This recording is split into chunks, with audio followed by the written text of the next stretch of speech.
how have you been? I just let's do some, get the small talk out of the way, shall we? Yes. Part of reality is shifting as I move around, so this thing is not quite.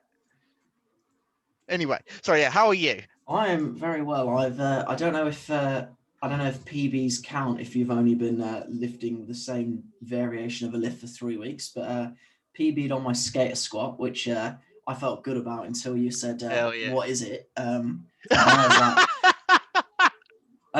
and then I was like, "Oh, great! I've PB'd in a lift that no one's heard of." I actually did put on my Instagram. I was like, Hang on, "Oh, sorry. I just before you stop there, I'm going to just say at Westside Barbell. I was like, right." I mean, if that's how they do it, then no reason why it doesn't count for you. Well, I don't think they do it. I'm not sure how single leg work. No, I'm not sure where that fits in. Unless but when you said like if you could, does it really count as a PB if I've only ever done it for 3 weeks? And I think they'd say, yeah. I mean, I've just got this image in my head. I couldn't recall his name when I was on air, which was really annoying. I was saying about how Louis Simmons just knows everybody's 8-rep max in some weird and wonderful variation that you did 4 years ago. And you're just like, how does your brain work like He's that? got so like, he's an interesting person for sure, Louis Simmons, but like no doubt he's got some sort of like savant power for that kind of like information. It's uncanny. Yeah, there's probably some kind of mental illness there as well. So, like, how do you feel knowing that we actually have a date now for potentially being back in the gym? I don't know. And then a follow-up question for that is that going to affect what you're going to be doing exercise-wise in the build-up to getting back? Do you know what? I actually think that it's one of those where I kind of know that I should have been doing things anyway. And January, I did a vlog. I can't even remember if I put it out there. But I said for January I've exercised, so my aim for February was to train. And again, we'll talk about semantics between overload and progressive overload in a bit. But I define exercise as you do something. It might not be super structured. And I mentioned on yesterday's podcast recording with a guy called Will Wayland, and he was saying about he thinks there should be a need to be super structured and then a need to basically mess around, but you need to earn the right to mess around. And I think I'd agree with that. But yeah, I feel like it should change what I'm doing, but the reality is it doesn't change what equipment I have available. Yeah. So I suppose the question is just like, does it like change your intent? Oh, massively. Now it's a reason why I think my work with you has been so productive, because when there's a powerlifting meet on the line, all of a sudden it's like, right, well, there's a training program written and psychologically I can't now divorce myself from a program. Like I've very loosely been following Dan John's Even Easier Strength, which has kept me accountable. But I feel like there's a date in the sand now. But yeah, does it change what I'm going to be doing? Probably not. Does it change that I feel like there'll be a bit more intent? Probably.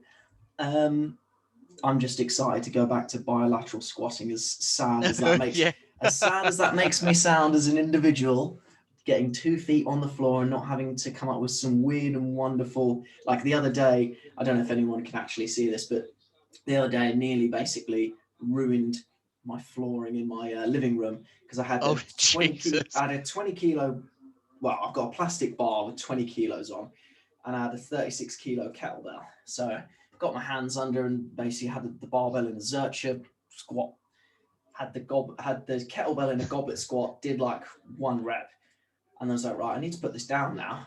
And then I was like, you got yourself stuck. And I said to my brother, I was like, you're going to need to grab the bar. So he goes to grab the kettlebell, and I'm like, no, not the kettlebell, the bar. Oh my Lord. Yeah, so I've tried. Even the other day, I messaged a friend of mine saying, how would you make this work? Because I mean, funny, well, you know, Mike, he's someone who I would go to for problem solutions when it comes to strength and conditioning when you've got limited equipment. It's like, try like this, try like this, try like this. And like tried so many different ways. And I was like, this is really pissing me off now. I just want to be able to train. there's something that was that went around on like the lifting related social media like a long time ago. It's just like a stupid kind of lift, like I called it like the bull lift or something. It's where you do a deadlift, but you also have a safety squat bar loaded up on your shoulders at the same time. And I imagine like you sort of like somehow doing that with a Zercher, and it's just being like utterly stuck. That Oh, would be... I mean, Mike also sent me a video of this. I don't know, it was a weightlifter or what, but it was like when back squats are programmed and overhead squats are programmed, but you don't have time to do them both separately. And it was literally a guy doing an overhead squat whilst he had a bar balancing on his back and doing, obviously just being an idiot, really. But it was like, that was kind of how I felt. I was like, how on earth do you fail this safely? Which, again, diverging a little bit. Sometimes you die, like, Yeah. you know, some... But it makes me think when I see, like, I was chatting yesterday on a podcast about research which was done on RDLs and hamstring strength and some other bits and pieces. But the person I was speaking to, Will Wayland, was saying that the main criticism of those studies is they didn't load them heavy enough and that the people who were doing them didn't have enough experience in the movement. And I kind of feel a similar way when I read papers on single leg work, and it's like, yeah, we got them to do a 3 rep max. And I'm like, how are you mitigating going close enough to failure with these RMs when you're doing something in a single leg? Yeah, it all seems to get a little bit fuzzy. I mean, maybe that's part of the reason why just sort of a lot of certain exercises are picked just for those like qualities that make them almost like more trackable and more measurable, even if there is some hypothetical advantage to doing some pseudo acrobatic single leg pat your head and rub your belly at the same time squat. um but um but yeah, having the ability to sort of measure accurately and consistently just And make things better choices. yeah, speaking about measuring things accurately, and I'm going to show myself up now in terms of trying to remember the exactness of the terms. But a quote I quite like is, just because you can measure it doesn't mean it matters, and just because it matters doesn't mean you can measure it. Yeah. So I feel like that leads nicely into a topic that I'd like to discuss with you, and that's whether the weight on the barbell is the right proxy, both in terms of are you getting stronger and in terms of are you improving force production. Because I think it's kind of like the terms are so similar, but actually they're also a little bit different. So do you just want to chuck your 2 pence in on what the similarities and differences are for those two terms? So you want to clarify the difference between getting stronger and improving force production? Yes. Are those the two terms that you're wanting to Well, you can distinguish? chuck it. You can chuck in other terms, but it's just where Well, my no, head's going. I think the way that we have to approach that first is to like understand like what the formal definition of strength is. And I think the one that I fall back on most is from one of Chris Beardsley's short books I read a long time ago, and it's low velocity force production within a specific context. That's pretty much what is the most widely accepted sort of standardized definition of what strength actually means. So I don't think there's actually a great difference between them, apart from the fact that you might make that velocity distinction.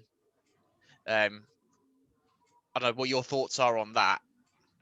Well, I was going to be a bit annoying or semantic, Oh, please and do. I'm sort of, this is like de-rusting my brain with regards to strength, fitness, and lifting stuff, because I've been basically had that part of my brain turned off since November of 2019. So I'm trying to get back into thinking about it as much as I am into getting physically doing it. So yeah, well, just say like if you think I'm saying things that aren't quite right or out of date, then yeah, pull me up on them by all means. And not so much out of date, but I'm just imagining. And again, I love to be that. I don't know if you're a fan of James Acaster, but but I love to be the irritating person to play devil's advocate. But just when I hear low velocity, well, a couple of things actually. I'll get back onto topic in a second. But Quinn Hennick, who has authored one of my favorite books on weightlifting, is called, let me try and get this right, Mobility and Stability for Optimizing Weightlifting Performance, I think it is. But he shared in his Instagram stories the other day, what is strength? And then he showed a picture of somebody barbell squatting a relatively heavy weight. He's like, most people would say it's this. And then he showed a picture of a couple of athletes jumping. And he's like, is it this? And then he was like, basically kept going down the rabbit hole. But in terms of low velocity, so I would just say strength is the ability to produce force against a resistance. Now that deliberately, I would agree with that, and I think the addendum to add into that would be in a specific context. I think that's the important thing to distinguish. Yes. I just tend to add the low velocity caveat, mainly because of my bias from how I like to train and the sort of the more powerlifting background, is that's what it is, as to separate it from, because you need to have a certain amount of strength and force production to do like an explosive jump as in your outline. But I think for the vast majority, when you describe strength training to someone, it is sort of, say, like compound barbell movements, and you're not typically doing them with you're going to give your best effort to do it, but it's not like specifically to make you more explosive directly, right? As in if you were doing plyos or something like that. Yeah, and the reason why I like the deliberately vague produce force against a resistance, because when I was with the English Institute of Sport, and something they're massive on, and this is why I enjoy these, what might seem semantic debates, but then, as I remember in a Mike Israetel article that you sent me years ago, he said, when you say the term, that's just semantic actually relates to the meaning of words. So actually, ironically, when people say, oh, it's just semantics, it's like, oh, they're just words. It's like, well, words are a pretty powerful tool. Words are important, and we need to understand the words we're using in order to actually have a productive conversation. Because I've seen that happen in other things, is where basically if you don't start and get the baseline right, then you end up with arguments and two people essentially talking over one another because they're arguing from different definitions. I mean, assuming there's still overlaps, but when they don't completely align, again, you just end up sort of doing that. And then two people just end up coming away frustrated and feeling like they haven't been understood because you haven't established what the common ground is to start with. Yes, and it kind of reminds me of the meme where I'm sure if you Google it, there's examples, but there's like one person from one side and they're pointing at a number of sticks and they're like, see, 3. And then the other person from the other view is like, no, 4. And it literally looks like exactly the same. Yeah. But the reason why I was saying about going back to the semantic side of things is what are you actually trying to improve? And one of the books I'm reading at the moment, which again, I don't feel like the title does it justice because it talks about strength conditioning for rowing, but it's written by a guy who I believe he's still involved in the English Institute of Sport, and I was lucky enough to I suppose be indirectly mentored by him when I was at the English Institute of Sport. And I remember delivering a case study, and they said, right, what adaptation are you going for? And I think I said strength. And they were like, well, how much stronger do you want him to get? And I was like, and they're like, what, you want to improve his strength? What, 10 kilos, 20 kilos, back squat, trap bar deadlift, And he's like, and why do you want it to do that? And anyway, I then presented my sort of pre-testing results. And I think at the time, my athlete had like 140 kilo deadlift, but could only do 12 single leg hamstring bridges. And he was like, you sure you want to improve strength? And it was one of those where, being an inexperienced coach, I was like, are you trying to get me to double down on my answer? Or are you telling me that I'm wrong without telling me that I'm wrong? But going back to the strength definition, the ability to produce force against resistance, which then opens up a rabbit hole. So in the English Institute of Sport, they're very big on definitions. So Yeah, you could good. easily have a case where, like, boxing's a classic example. Technical coach says he's not strong enough. Strength and conditioning coach is like, yes, I agree. He only squats X weight in the gym. He is not strong enough. But I don't know, the boxing coach might be thinking, look, when they start clinching on the inside, he's basically being moved around like a rag doll. Yeah. Whereas the strength and conditioning coach is like, his legs aren't strong enough. He can't even squat his own body weight. And what you end up is, 12 weeks ago, strength and conditioning coach is like, I've improved his back squat from, I don't know, 60 kilos to 80 or whatever. Yeah. I've done my job. Technical coach is like, well, he's still getting thrown around like a rag doll. What have you been doing? And it's like, were we working towards the same definition? And the book also talks about, and something that's come up in podcasts is, with golf athletes, the physiotherapist will say he's not strong enough, and will have a series of low load stability assessments, or what I would call low load stability. Right. And it's like, oh, he's not strong enough. He can't do, I don't know, some arbitrary exercise like, I don't know, a dead bug or whatever. And that's where you run into problems. So when you say to the technical coach, right, well, what is your definition of strong?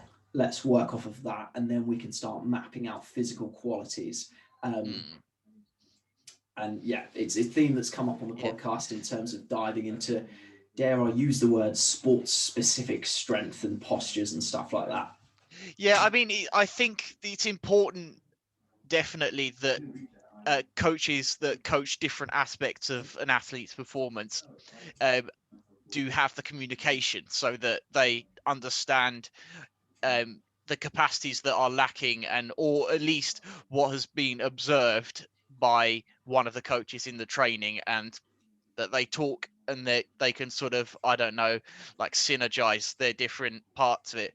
It's also funny because I think that also it kind of opens up the old specificity and transfer rabbit hole as well, because you give your example, like I think it would take quite a lot, I think, in your example, for, I don't know, boxer or something, to get a stronger squat and not benefit from it in some capacity. But you don't want to sort of like take your strength work and make it so similar that you end up with one of these sort of wishy-washy functional training programs. And then you basically, you then might consider it from like a training stress standpoint, in that the types of stress that you're getting from both, say, like your like sport training itself and your SSC training are like so similar that you've effectively doubled your workload in one specific area, and that might then be detriments to further performances. Because I think there is something in the idea that obviously the different aspects of training are going to stress different systems, and affect, you would have like some sort of like global work capacity, but then there's something like more specific work capacities, say, for whatever you're doing, like in your like actual boxing training when you're sparring, versus like lifting weights for your strength training. But then if you're going to sort of remove the separation from them by trying to make one more like the other, you end up hitting like a local or specific sort of capacity limit before you hit the global one. So maybe that's something you might think about. And there's a few things just listening to you talk there, and I'm going to get round to asking you a question that sort of came up in a podcast chat I had the other day. But before I get there, I'm just going to chew the fat with stuff like specificity, transfer, because I think that's a classic case of two terms which are related but ultimately are separate. No. So but they are very closely related, I think. Yeah, they're like siblings, but siblings are not the same person. That is a great analogy. I'm going to steal that. Yes, siblings, not the same person. So I think the mistake people make here is that they confuse specificity for transfer. So yes, I've seen that a lot. Yeah. If something is more specific, it is inherently more transferable, which firstly is not necessarily the case. So, for example, if... I mean, you would expect it to be broadly true, but at the end of the day, what you care about. What you care about is transfer. You don't care about like fundamentally about specificity. So say like if I was doing my bench press training, like for like a powerlifting competition, but it turns out that one thing that improves my competition 1 rep max raw bench press was doing something like specifically like sets of 9 with like bands and some sort of like special like other like eccentric loading contraption. So like that's not in the slightest bit specific, but suppose doing those at whatever frequency made a huge difference to my competition 1 RM. You just keep doing that, wouldn't you? Like if it's transferring, then that's what matters, and we can use ideas of specificity to guide what we expect to transfer most likely and most consistently, so we don't have to fanny around doing a whole bunch of like absurd and complicated exercises. But it's not that specificity. The goal is not to have specific like the most specific training possible. The goal is to do the training that makes you better at what you're trying to get better at. And while there's definitely like overlap, if you're going to like draw like the Venn diagram, like the overlapping area is quite big, but it's like not the goal itself. Yeah, and I think again, just to sort of build on that further, I would argue that what transfer. So, firstly, something I learned about a while back is primary, secondary, and tertiary transfer of training. So, for example, a primary transfer would be practicing the skill itself. Now, this is where the waters become muddied a little bit depending on your sport. So, for example, if I'm a powerlifter and I'm practicing, for example, singles at RPE, I don't know, 8, 9, or if we want to be super specific, 10, that is a primary skill transfer because I'm practicing the exact movement in the exact way it's performed in competition, belt, knees, sleeves, whatever. Yeah. But the difficulty is when you apply that notion to non-barbell sports. So, for example, if I'm a rugby player and it's been deemed I need stronger legs because whatever, that was identified as a limiting factor. That's still going to be potentially a secondary transfer training. And something I was thinking of yesterday is that in strength and conditioning, we love this how strong is strong enough. Now, I would argue once you are quote unquote strong enough, whatever that figure is, and I would argue it's when you're no longer seeing improvements in strength improve other areas. So I don't know, sprint speed, jump height.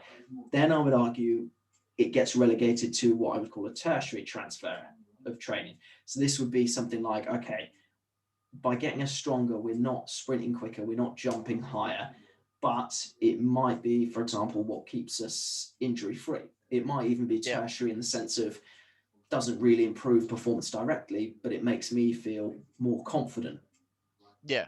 And once you are strong enough, it's let's not throw the baby out of the bathwater and stop lifting. But for example, Chris Hoy, I'm led to believe in the Institute of Sport, I can't remember the figures, but they got him to such a high squat. And then they were like, you know what? The risk of any lumbar injuries here is not worth pushing it.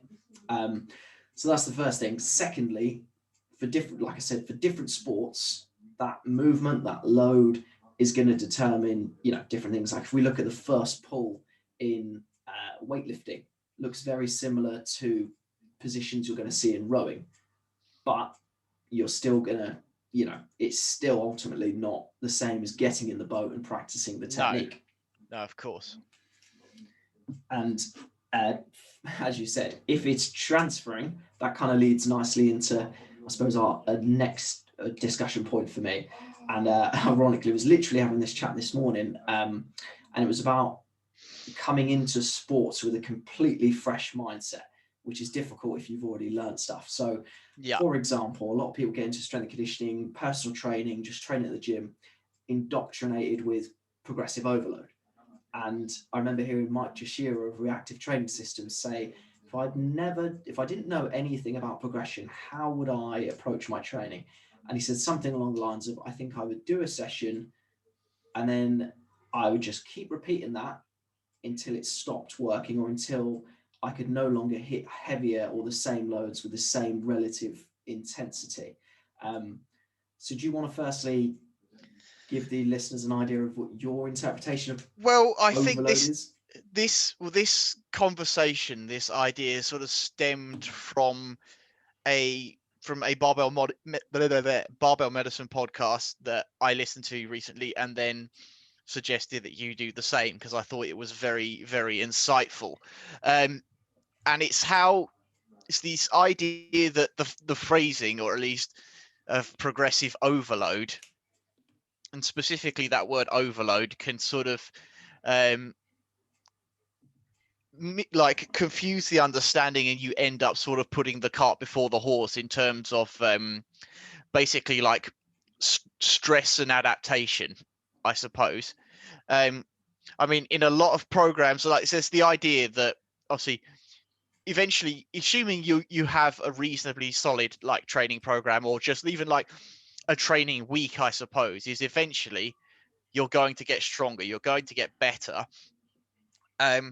But a lot of programs are designed with, say, like with weight increments from like week to week, or mesocycle to mesocycle, macrocycle to macrocycle, as if those small load increments are what specifically encourage the adaptive processes that we want to get stronger.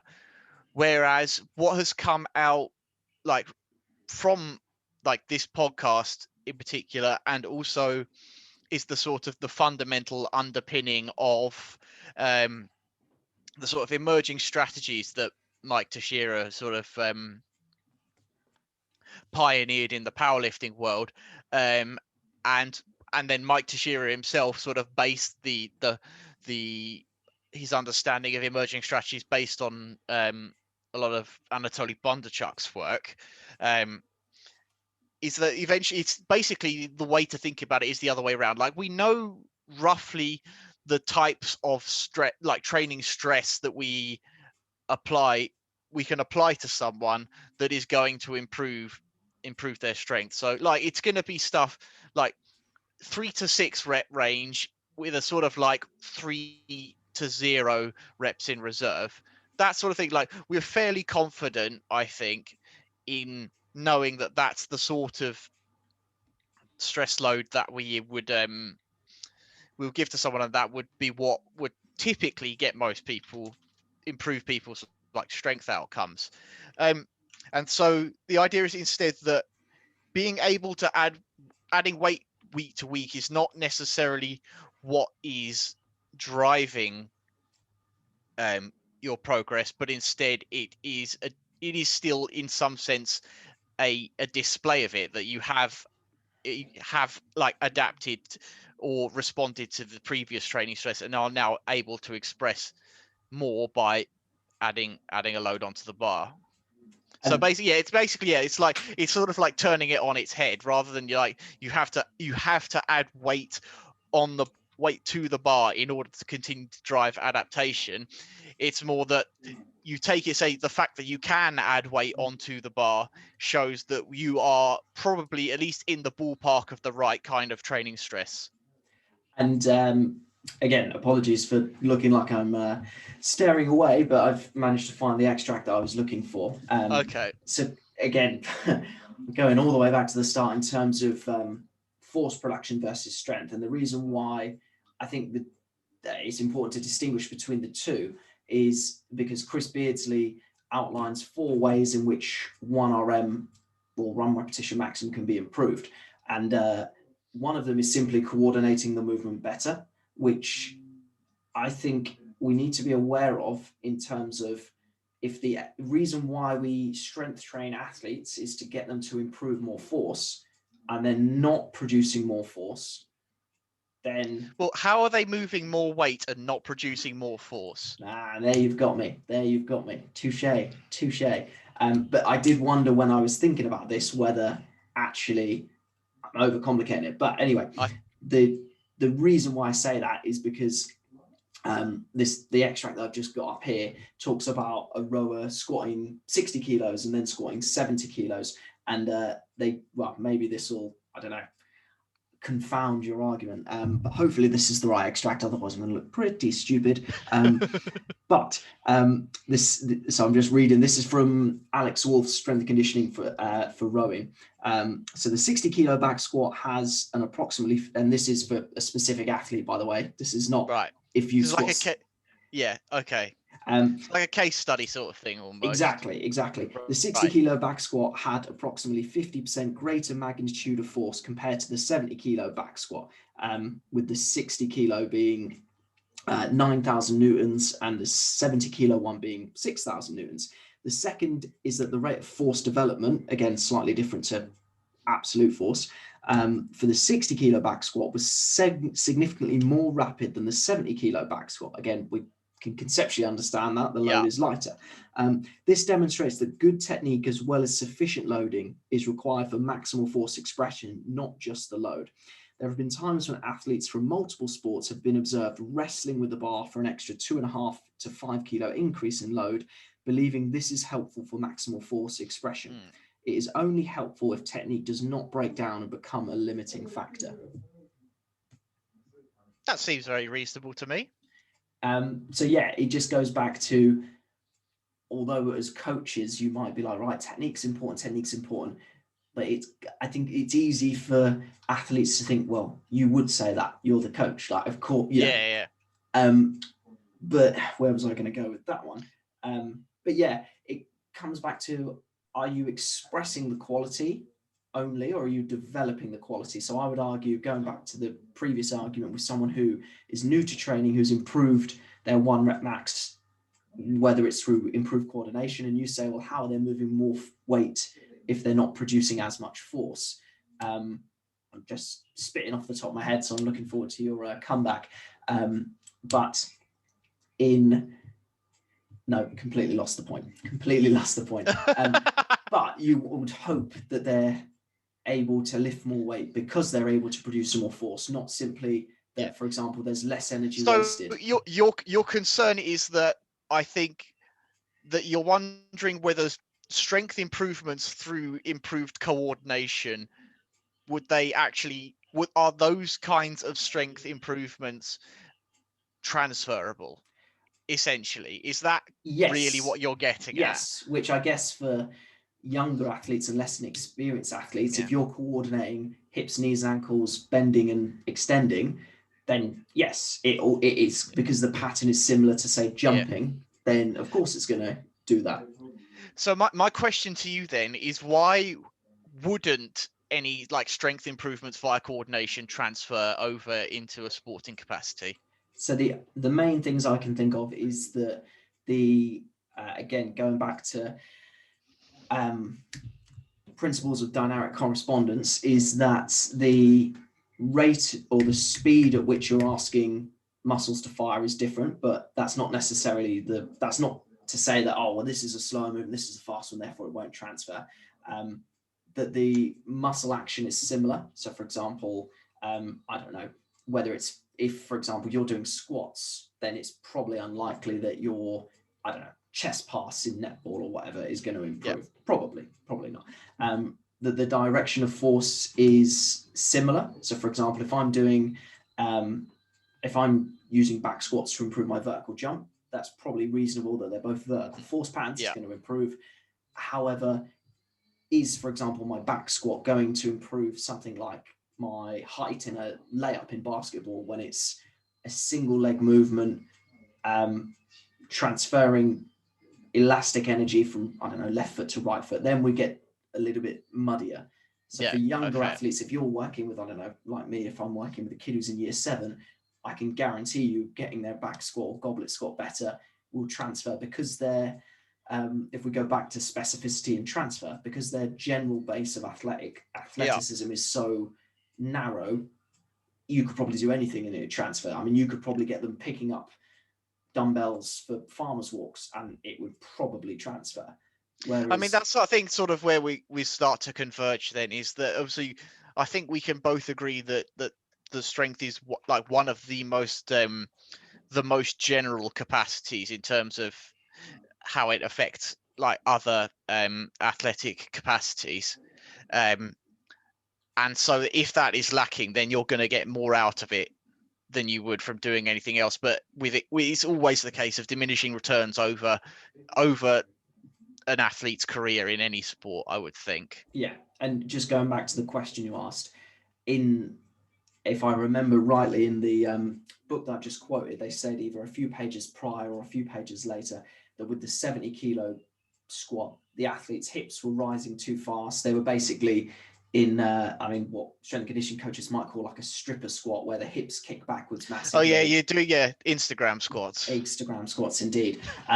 So if you're strengthening, not the wrong pattern, that's not the best wording, but if you're strengthening a pattern that is too dissimilar to the one you're trying to achieve transfer in, then potentially it might not. The core improvements in load on the bar from neuromuscular coordination might not transfer because the pattern is too dissimilar. If we do, like, saying coordination is primarily a neural thing, you've got to make sure those things are aligned, right? That I would agree on. I'm just trying to think if there's anything. Rate of force production, direction of force application, joint angles used, muscle type of muscular contraction. I feel like there's more, but for now, I'm gonna hang my hat on those few. Okay.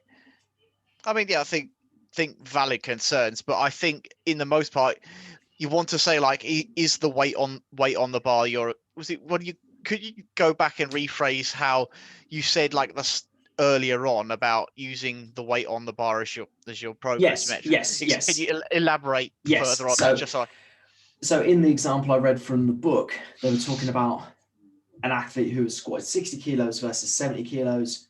They've basically done the squat with their feet on a force plate and found out they're actually producing more force with the lighter load than the heavier one. So therefore, if our aim is to improve force production, in this simple example where it's 60 kilos versus 70 kilos, for this athlete, the 60 kilo effort involved producing more force. So therefore, they're improving their ability to produce more force with a lighter load, probably because their technique broke down too much or at certain stages on the heavier one. So when I was saying about using weight on the bar and potentially is that the right proxy if you've got access to equipment, this athlete could have said, oh, well, I've squatted 70 kilos, therefore I'm quote unquote stronger, which I suppose they are, but are they stronger because they've produced more force? In this case, not necessarily. I mean, this is, I think, again, something why I will return to the importance of having some sort of measure of internal loading always should be paired with the external load, because then that allows you to contextualize exactly those kinds of differences. So that could be, RPE is the main one that comes in mind, having a qualitative measure associated with the quantitative measure, because then it allows you to actually determine whether you are getting stronger or if you are just putting more weight on the bar, right? So if you say, like, you're squatting 60 kg at an 8 RPE, like, for whatever sets or reps at point A in time, and then at point B in time, you are now doing 70 kg at the same set rep scheme and the same RPE, or at the same velocity. Say if you have one of those fancy like velocity tracking devices or something, I think you could then be more confident in making the assessment that said person has gotten stronger at that movement. But if and I think this is where some of the more popular, like, beginner barbell programs, is that if you go and you do 60 kg and it ends up being an 8, but then you go 65 kg and now it's a 9. Yes, you've put more weight on the bar and you've probably had to produce more force to move that heavier load. But if the effort is sort of like outpacing the increase in load, you're not actually really getting stronger. You're just putting more weight on the bar. Yeah, and that was what I was trying to get at in terms of, again, if we go back to putting weight on the bar versus are you stronger, siblings, but not the same thing. In the sense of, and this is why, going back to the example I gave, with beginners, and if you present a case study to me with an athlete and you say, I don't know, their 1RM for a squat was 60 kilos, 12 weeks later, I don't know, it's 90. They're stronger, job done. It's like, well, are they? I mean, they probably are. They I mean, probably are. I think they are. I mean, I think it would be very hard, like even in that example that's like relatively low loads compared to what most like reasonably trained athletes can achieve in a like a barbell back squat.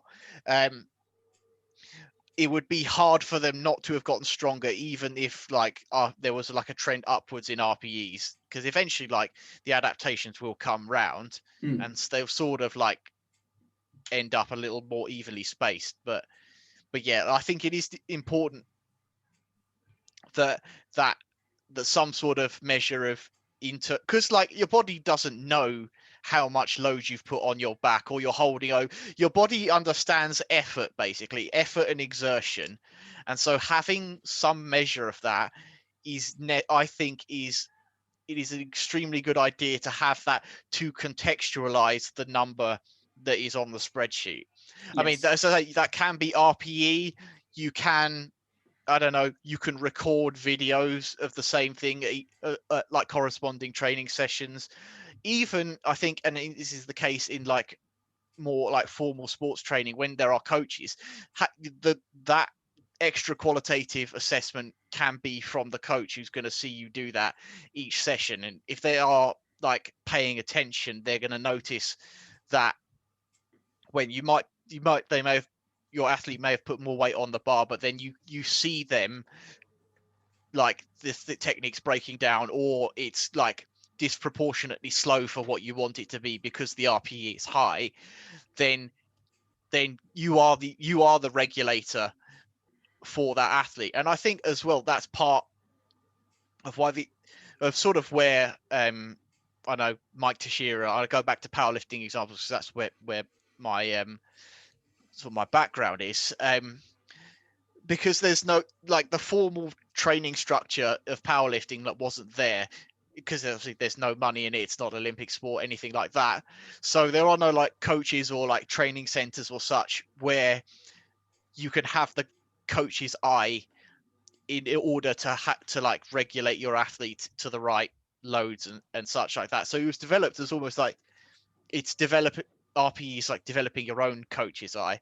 But all of that aside, yeah, I think the basic point is that some sort of measure of internal load should be paired with like the external load, the weight on the bar, so you can assess what kind of stress it's actually giving you, and actually measure whether you're having any sort of tangible outcome, or if you're just cavemanning it and adding weight to the bar and hoping for the best. Yeah, and we'll chat about the potential drawbacks of both of those approaches in a second, but just to sort of add a little bit of personal experience, like with the training app that I use to log my training, I'll always have obviously the load, but then I'll also have the RPE. So for example, something might be a quote unquote 5-rep max because I've never done that load for that many reps before, but then I'll look into my training diary and I don't know, maybe it was 2 years ago, and there's a little comment and it's like 8 RPE.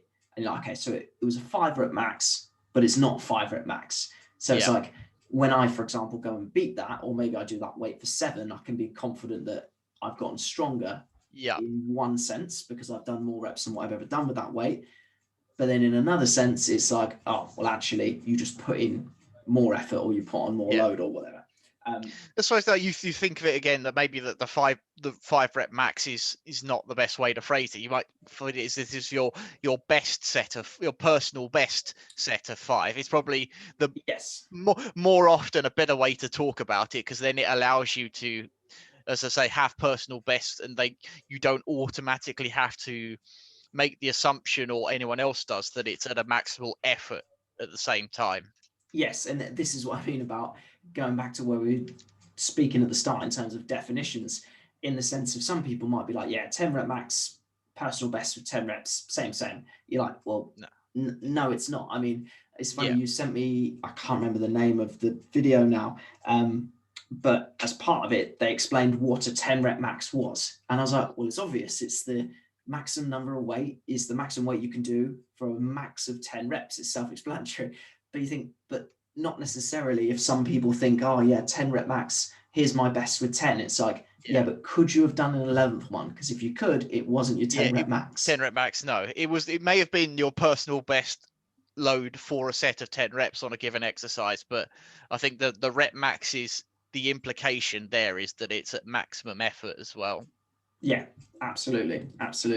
And again, just linking back into programming using progressive overload versus I suppose what me and you would call more, probably there's a better name for it ironically, but the reactive training systems kind of methodology.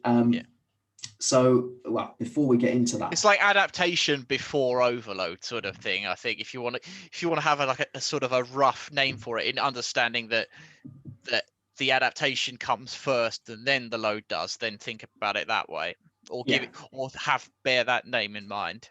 Yeah, and just sidestepping a little bit before we come back round to it. I was reading an article written by a recent podcast guest where he talked about something called the No True Scotsman fallacy, and I don't know whether fallacy. Thank you. Apologies. Phallic is something very, very different, and I don't know what you're thinking about right now, you dirty bastard. I'm going to avoid saying the word now for fear of not remembering which. It's like when you get someone who's talks about I was going to Pacific and specific, or dangerous territory.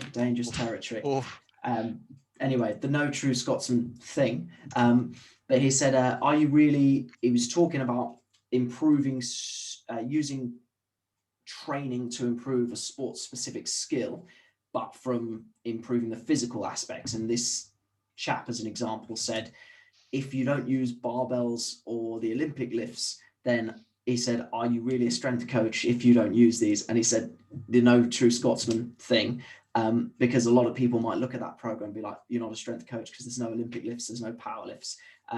So it kind of makes me think, a lot of coaches might look at a program.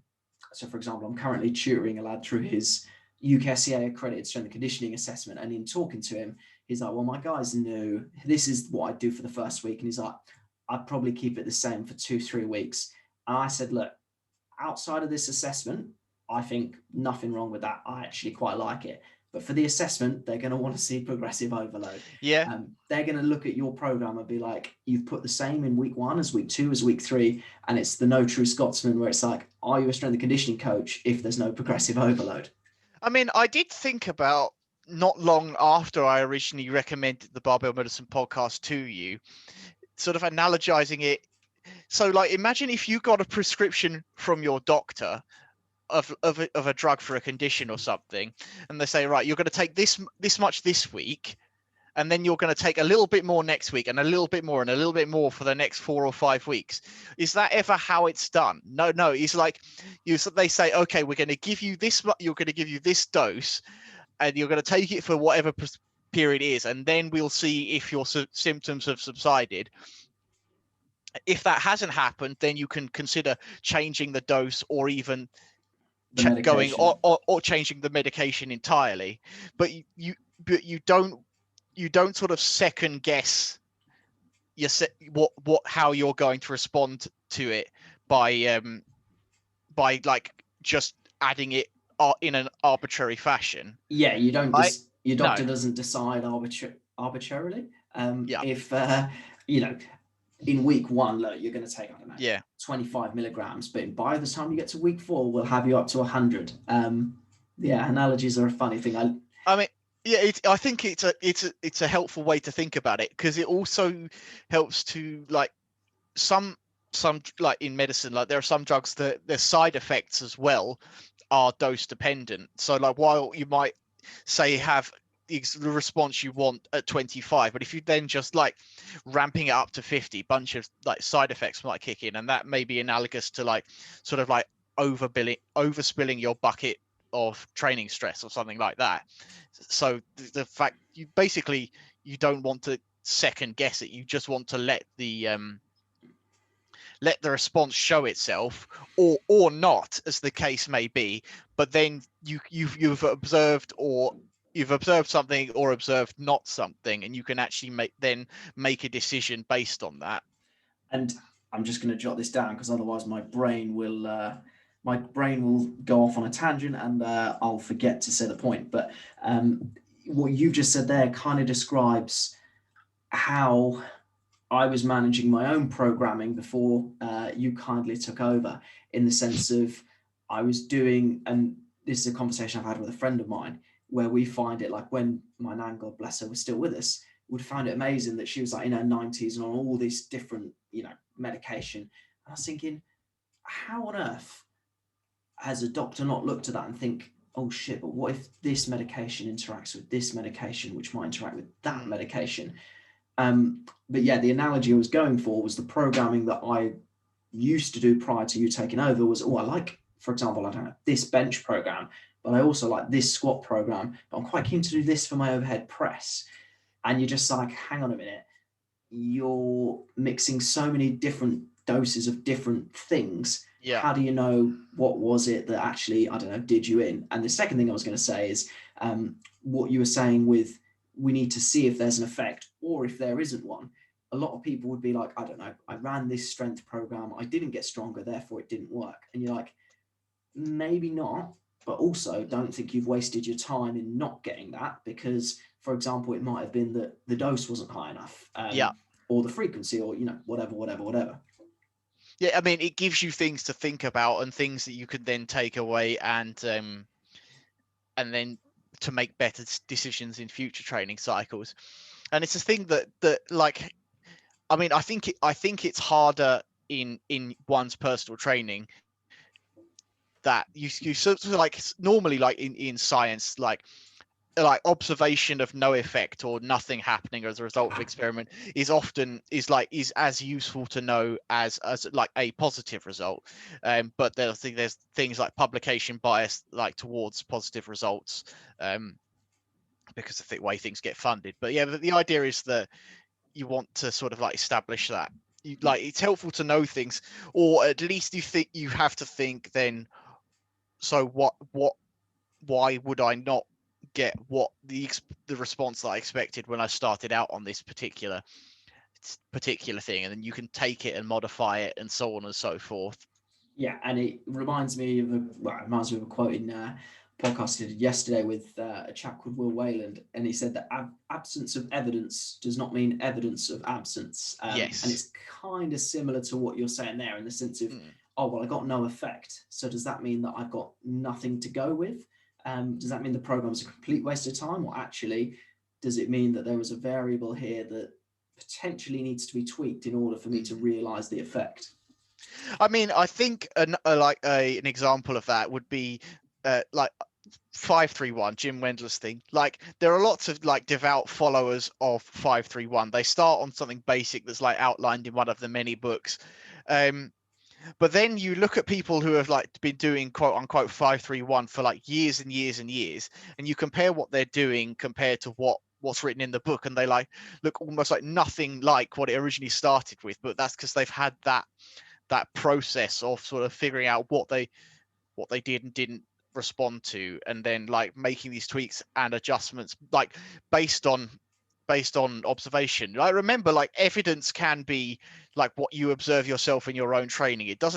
It's not always has to be like you have to go on PubMed to like justify every single set and rep scheme you're going to put in your training process. Like, don't like blind yourself to like what is literally right in front of you as well. Just reminds me of a meme that I saw shared on Mike Israel's page, and it's just these two blokes chatting, and he's like, one guy says to the other, he's like, well, I read this study, and his mate was like, no, you didn't. He's like, no, you're right, no, I didn't. He's like, I've got nothing to base my claims on. But yeah, again, brain's going off on a bit of a sidetrack. But yeah, yesterday's podcast, we talking about research with Romanian deadlifts and how, generally speaking, how poor it is because the loads are too light, the people don't do them well enough, and then the authors somehow inform a conclusion off a limited subject or a very restricted subject size and specific population, and the way in which the movements are performed. And it's like, well, if I've been doing them in my own training and be experiencing benefit, then why would I then throw the baby out of the bathwater because somebody in a completely different context didn't get it. Or, for example, again, I mentioned it yesterday, actually, one of my favorite articles that you sent me, The Death of PubMed. It's like somebody who doesn't have a scientific background to understand what's scientifically, I mean, valid's the wrong word, but if you don't have the ability to understand a study's limitations, you probably have no business quoting that study to support your claims. But they're probably not quoting the study, they're quoting the abstract. Like if you're just reading the abstract, you haven't read I think you pretty much, you have to, in order to actually reasonably use like a study in the arguments, you have to, as they said, you should be at a point where you can read the whole study, understand it, and then think, like, look at it and understand where there's limitations of study design or implementation and context of it. Otherwise, I think it's too easy to sort of then, sort of like wield science as if it was a stick and just say like, I'm going to beat you with my science stick until, I mean, I don't wish to sound anti-science because I'm not. Like, my background is like in science education, is in science, it's in physics. I'm not trying to be disparaging about that at all, but like there's a lots of different contexts and study designs within like sports science, and it is important to understand it so that you don't end up in that scenario that you described, where you might see a study and you look at all of these strength improvements like from these Romanian deadlifts and go, oh right, now I should start implementing Romanian deadlifts in this way. But if you hadn't read it all the way through and like looked at the training ages of the participants, and even if they could demonstrate how the participants were performing it, then you may be led down a path which may not necessarily be productive. Yeah, and speaking about potentially being led down garden paths, the next thing I want to chat about is your thoughts on isometric training. So I'll just kick things off with something that I've seen loads of people doing on my social media feeds, and that is an isometric towel pull. So basically you get in the position of, I mean, probably mimicking nearly lockout in a deadlift, and basically pulling as hard as you can for, I don't know, 5 seconds. And the idea being that don't panic, you can still do this and you can still maintain your strength. Now, I mean, we'll chat about reasons why that isn't the case, but just generally, what's your anecdotal thoughts on that? I don't have many. I'm not very well acquainted with isometrics. I'm vaguely aware of them, and I'm vaguely aware that they were marketed quite heavily in the emerging physical culture in the 1950s and early 1960s as the way that people could get in shape without any like equipment or weights and stuff, because you could then like get your pecs huge by just like doing that and doing multiple holds and things like that, and they fizzled out. And I don't know what the context was they fizzled out. Maybe someone else managed to market more flashy equipment that drew people in. Maybe they fizzled out because they didn't actually work. I'm not actually sure. But I mean, if we're all stuck at home, and hopefully not for much longer, I mean, doing something like that is better than doing nothing, right? Mm-hmm. I would imagine, like, some way of like encouraging yourself to produce some force. I don't know how much I can really say with any degree of confidence beyond that, because of I'm not well acquainted with them. I've not really ever used them in my training, because it's not something that occurs typically within like powerlifting. So I'll have to sort of like throw it over to you, and you can tell me a little bit more about it, and I'll see if I can figure some things out along the way. Gonna say, pull up a pew. I could be here a while. Okay. No, this is just my thoughts in terms of how I've used them in training. What I haven't done, which I think is important to say as well, before anyone's like, you're poo-pooing isometrics, because this is only my opinion as far as I understand it. So from what I've read, they have a systemic effect. So they tap into your body's ability to maximally, you're obviously going, the idea is maximal recruitment. You're trying to go as hard as you possibly can. So where I have used them in my training, and I use the word training very loosely, it was when I was working up to a human flag. Now, if you haven't got, and even the back lever work that I'm working towards now, one of the best ways, in my opinion, to teach someone a movement pattern, if they're really struggling with it and you've gone through every regression in the book and they're still not getting it, is to make it so there's no movement. It's like, right, I'm going to put you in the position I want you to develop strength in, go. Stuff I have read has said that you only gain strength 15 degrees either side of the angle you've held it on. Now, I'll be honest, it makes me laugh when I ask people, where is this research paper? Would quite like to read it. And then they quote super training, and I'm like,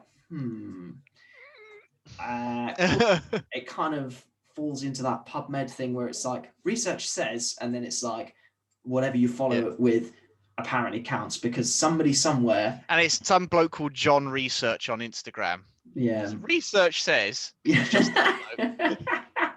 But yeah, and what I want to see is when you're telling me I can maintain my strength by doing isometrics, I want to see you do a 6-week block of isometrics with no barbells. And I want to see you go back in the gym, first day lockdown ends, and I want to see you pull your best weight.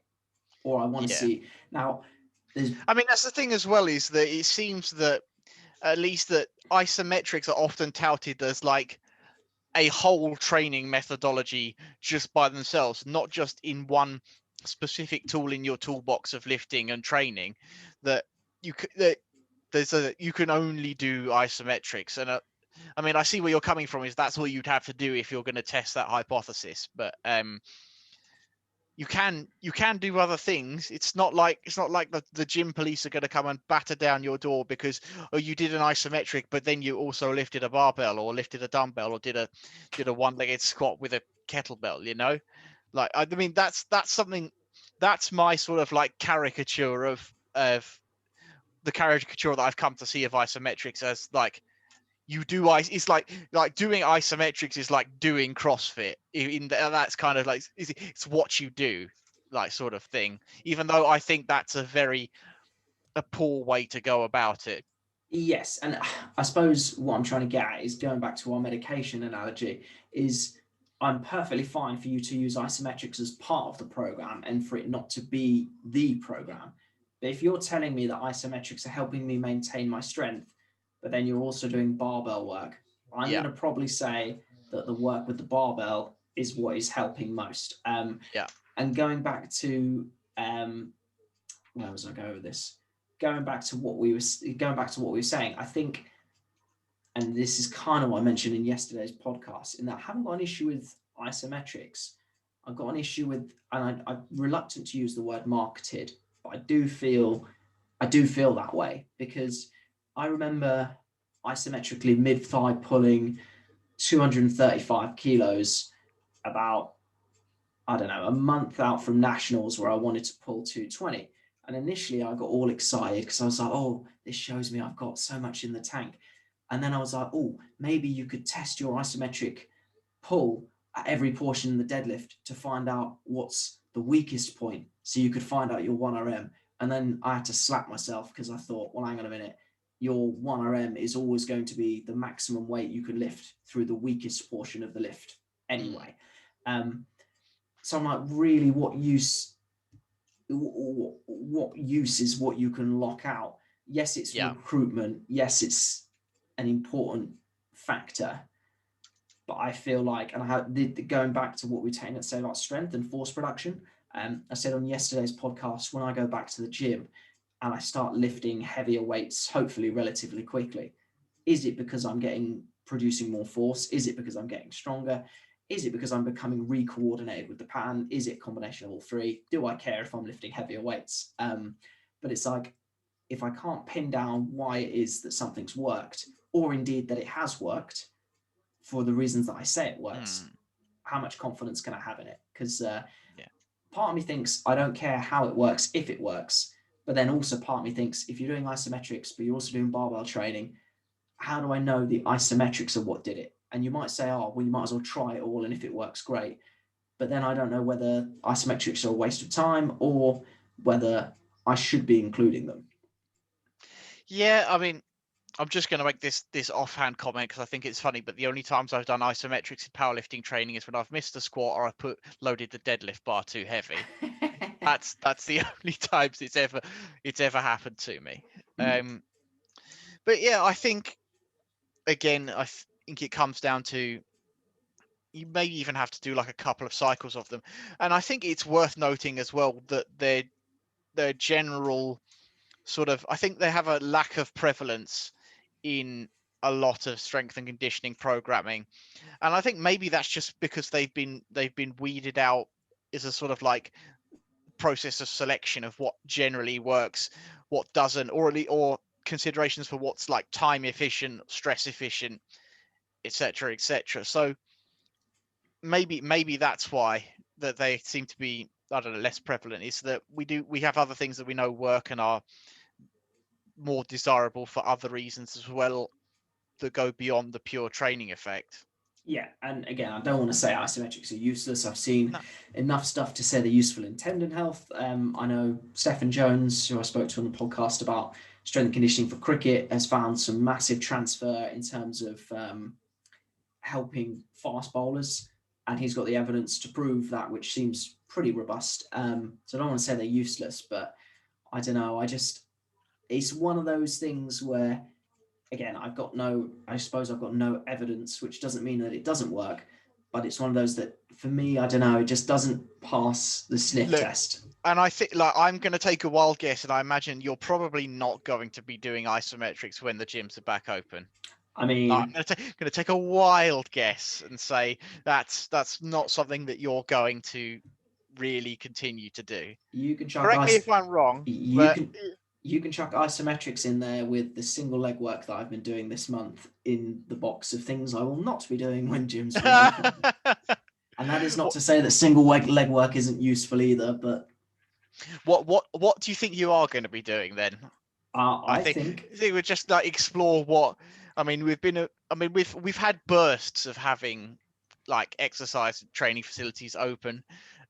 Hopefully it's going to be a more permanent one coming soon in April. But have you already cracked open the Google Docs? Have you uh, made some notes? What are you thinking about doing? so. Firstly, I need to improve work capacity. Now, work capacity, the definition that I've stolen that I particularly like is work capacity is having a lack of work capacity is what's going to limit you to do other things later down the line. Now, for different athletes, that looks different. But for me, I know when I go back to the gym, even what is light will induce soreness just by the fact that it's novel. Not novel, yeah. Secondly, there are things in my training that completely fall off the wagon, or in my opinion, the residuals of training or the adaptations that just die of death. My pulling strength goes to shit. My ability to not brace, that's the wrong word. Grip strength, sorry. So grip strength goes, chin up strength obviously naturally goes. I want to get back into complexes. Complexes are my default when I've had time off, because one, by doing movements back to back to back to back, you're going to limit the load, which is what I need anyway, because I'm not strong enough to get the most weight on the bar anyway. So that shouldn't be my what I'm chasing. Complexes will be my default. Getting used to regularly performing movements with light load is obviously a byproduct of complexes. I quite like combining, I'm loosely thinking about combining complexes with Dan John's stuff in terms of easy strength, which is like 2 sets of 5. But I quite like attacking, I'm sure there's a name. In fact, maybe I'm bastardizing the principle, but if you've ever heard of the barbell strategy from finance. Haven't heard of that, no. So basically, yeah, and again, someone out there is going to tell me, no, you're completely misunderstanding it. But it's basically where, in terms of investment, 70%, give or take, is going to go into safe options that you know will give you a good return. 30% will go on riskier bets. So the idea is that you cover yourself. So I would say, I know for a fact that when I do get reintroduced to lifts with low reps, with regular frequency, I know for a fact that my strength will improve just by sheer exposure, and it will be tapping into, I suppose, motor units that I've already developed through years prior. I also think that my work capacity will improve just because I'll put weight on the bar, ironically. In the complexes, pretty much I'll add a rep each session, and then once I get to 3 sets of 10, I'll drop the weight and go back to 3 6s. So most of my training time will be invested in the complexes and the 2 sets of 5 from Dan John. 30% of the time might be stuff that I'm playing around with, but again, probably won't be something too fancy. I think for me, going to the gym regularly psychologically will help. And again, some version of squat, hinge, push, pull. I know that's a massive cop out, but it's going to be It works. anything will work for me. So I need somebody to write it down and tell me what I should be doing, even if I could have written exactly the same thing, just to keep me accountable. But it'd be nice to go from April the 12th to hopefully a meet day coming up. But I said when gyms reopened in September and then shut very quickly, that I wanted to be as strong as I'd ever been come August, which means So I've my, not got very long to do that. so my follow-up question is sort of like, do you think it is worth for people who have been, you've been making do at home in terms of like doing like some sort of exercise, but obviously like the loads and the total like training stress is, I think, fairly reasonable to say it's lower than if you had access to some sort of exercise facility. So do you think it is worth sort of like delineating the sort of like the reintroduction time, sort of like the reintroduction training from quote unquote your normal stuff? And for you specifically, if you do think that's the case, it's like how long would you sort of like initially allocate to it, and then but then of course like you might change your mind based on how you feel after the week or two. I'll answer the second part of the question first because I think that's easier. I think people with bigger training histories will accommodate faster because the foundation has been laid prior. As an example, I went from personal experience this year, I'd had, how long had I had out of the gym? A few months. But the first day back, I did a mantathlon, which I posted about on my Instagram, and I got 41 out of 100. And just to explain what a mantathlon is, it's 20 minutes to do these series of tasks in this order, Okay. and the timer just carries on. So it's your body weight on the barbell for bench press, one set of max reps. If you get to 20, stop. It's then chin-ups, just with your body weight, not literally your body weight in the form of external load. Again, how many can you do in one set? If you get to 20, stop. Overhead press, half body weight. If you get to 20, stop. Dips, quarter body weight. If you get to 20, stop. And then curls, half body weight. If you get to 20, stop. Now, on day one of getting in the gym, I got 41. I think I got, if memory serves, 14 reps on my bench, which I was chuffed to pieces with, considering I'd not lifted in about 2-3 months. And 8 weeks later, I was on 76, I believe, if memory serves. So that was 2 months. And I basically, I got 20 reps in the bench press, which is a new PB. Got 19 reps in the overhead press, new PB. So yeah, within 8 weeks, I'd beaten, granted, I've never trained a 20 rep max, but I think it's Jim Wendler who says if, for example, you lifted something for more reps or more weight, or, it was easier the next Yeah. time, then you're quote unquote stronger. So that was 8 weeks for me. And to be honest, I reckon if I retested within 6, I would definitely improve. How much of that improvement was down to being refamiliarized with the lifts versus had I put on muscle mass versus had I got stronger? Who knows? Who cares? I mean, who cares? And I think as well, it's when you're getting back into it, like having, even though you're sort of like recovering old ground, it's still motivating in some sense to continue to see that you can cover the old ground quite quickly. Yeah. Like, because I had something similar when I had like a back issue, and like that put me out of deadlifting for like the longest time. But then like even so, I would like still celebrate new like milestones that I'd hit before, but like post injury, just those themselves, even though like I'd like done it before, it was within a new context, and that's what made them, like, I think, worth celebrating, Well, I or remember or at least like recognizing, if not celebrating. Yes, and I think that's the way. In fact, that's the mindset I told myself going back into the gym. I was like, right, all the old PBs didn't count because you've not lifted in so long. So even though, going back to what we said earlier, it might not be my lifetime best, but it's I don't know, a circa COVID gyms being shut best. I'm going to let you remind me of your first question in a second, but I'm just going to pause the video there whilst I sprint for the toilet. Right, so if I understand what you've just said correctly, you're saying, is there a point, or to what extent is there a point in allocating time specifically to, I suppose, reintroduce yourself back into lifting, even if, given... Or back into, I suppose, into lifting, into the gym, into the sorts of things that you haven't been able to do regularly or at all, in fact, since having not been able to go to the gym. Yeah. I think, ironically, that there is a case to be said in terms of you're going to come back into the gym and be shit, or I certainly will be shit anyway.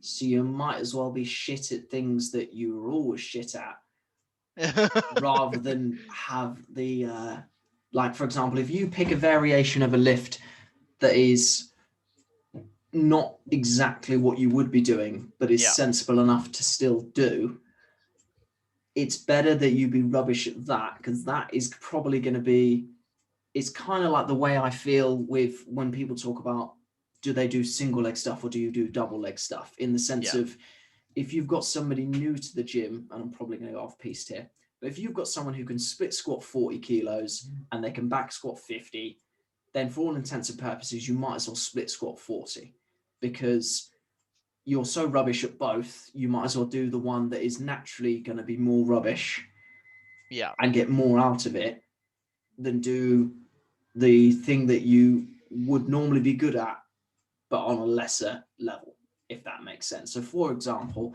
just for chuck some numbers on it, let's say, I don't know, making these numbers up, but let's say, I don't know, pre-COVID or pre-lifting, you were doing, I don't know, 5 sets of 5 back squat at 100 kilos, for argument's sake. I think you would be better to go back in and do, I don't know, 5 sets of 5 in a subtle variation. So I don't know, let's call it 5 sets. So you want to pick something that's like, just stay away from whatever, like, your go-to. So like, instead of like just a normal bog standard barbell back squat, I don't know, more extreme example, like a safety bar box squat. Say if you had that equipment available to you that's in that vein, but a little bit detached, and something that you wouldn't do a great deal of in any case, but it's close enough. Is that sort of where you're going? Right. Yeah, to go with your analogy, do a sibling of the movement, but you would probably want to do something that's like a brother or a sister, not like a third cousin twice removed. Yeah. No, that seems reasonable. I also think psychologically as well. So you're going to be desensitized to, let's say, traditional back squatting anyway. So you might as well leave. There's an analogy that's on the tip of my tongue that will probably come to me probably when we come off this chat. But don't go and have your steak as your, I can't be bothered to make something food, if you will, because that is, you want to use that when you need it. Yeah. Rather than, there's an analogy in there somewhere that's not quite coming. I think I can just about get an idea of what you're trying to say there. Yeah, you're going to be. You want to use the, I suppose you want to use the TNT when it's necessary, but if you can get away with, I don't know, just using a lesser tool. Not a lesser tool, that's the wrong thing. Chipping away with a pickaxe rather than having to go, get the dynamite, Yeah, if you need just a match to the job, don't obliterate it with a flamethrower. And also, I think there's something to be said for... That's how I ruined my sister's birthday cake. I think there's something to be said for using that tool when you absolutely need to, because you're going to be desensitized to it anyway. So as an example with what you're saying, when you've become so desensitized to back squatting, you could do the, I don't know, the paused box safety bar box squat and still improve your back squat. Yeah. And that means that then, I don't know, you do a block of that for, 6 to 8 weeks, however long, and then you go back to back squatting. That's going to be better in the long run than if you just back squat for 16 weeks, in my opinion. Yeah, I think I would agree with that. And I would also say that psychologically, when you get back into back squatting, or if you press pause on that for a while, then when you reintroduce it, in fact, that's the analogy I was going to use. If you take your favorite meal, so I don't know, let's say you're a fan of steak and chips. If I make you have that every single day, a good guess. If I make you have that every single day, it's soon that you're literally going to become sensitized to it. So all of a sudden it loses its appeal. The same way that the body becomes too adapted and it no longer forces, it takes more, like, I don't know, you need that special sauce on that steak to make it seem like it wants to do the same thing for your taste buds. I would advocate using a subtle variation, ideally one that targets your weak points, or at least you can psychologically accept you're going to be rubbish at for a limited amount of time, because you're going to use limited load anyway. You might as well use limited load in a variation that is perhaps somewhat tougher. Force a variation that limits load through the variation as well, rather than just restricting it. You're never going to be able to go as heavy on a, most people anyway would be able to go as heavy on a safety bar squat with no belt or knee sleeves compared to their normal back squat with belt and a knee sleeve sort of things. Yeah. And for example, in fact, that was something I wanted to ask you about. So this feels like a nice little segue. I'll try and spit the question out eventually. So, for example, you're never going to be able to snatch grip deadlift what you'd be able to, I don't know, conventional deadlift. Anyway, so it probably makes sense to do the stuff that's going to be lighter in load by necessity of the variation you've picked. Yeah. Now, to flip this another way, when I was speaking to Stephen Jones about training strength conditioning for cricket, he makes the argument, in traditional context, you would say, right, we're going to do the stuff that is less specific further out. So we might do general strength work as far out from season as possible, so that when we get in season, we can slightly do the more specific stuff. But he makes the argument of, when you're in season doing the really specific stuff, why would I then want my strength and conditioning to look similar? So, for example, overweight balls, underweight balls. Why would I want to be using competing coordinative resources so close to the season? So the argument he makes is actually flipping that on its head. And let's say you just finished the cricket season. He says, keep bowling and keep using your overweight balls and your underweight balls. And he makes the argument for actually going more general closer to the season, because he then says you're then going to have the biggest strength base when you need it, when you need to be most, I guess, robust. Again, I'm paraphrasing. I'm doing a horrible job. Anyone who's watching this who's confused by my question, go and listen to the podcast. It makes more sense there. But yeah, he makes the argument for flipping it on its head in that context. I mean, I can sort of see where that comes from, and it's not dissimilar to a point we made earlier on earlier on towards the start of the podcast, about when we discussed, say, technical coach versus strength coach having different understandings of strength, and how made the point that you don't want basically the strength stuff to become so mimic the the technical stuff to the point where you're putting a double dose of stress in a local bucket rather than so it's not dissimilar to that argument, I think.